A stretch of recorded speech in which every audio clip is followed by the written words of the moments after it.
खाली येऊन आईला काही न माहिती होता गाडीचं सर्व डेकोरेशन करून एका स्पॉटवरती येऊन आईला सरप्राईज केलं.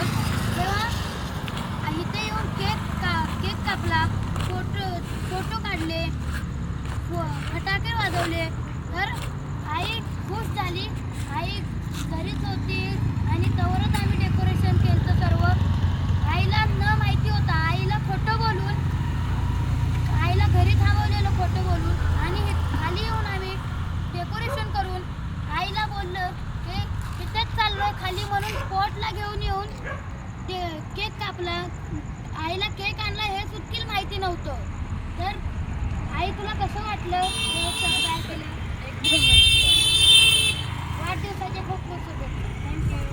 थँक्यू.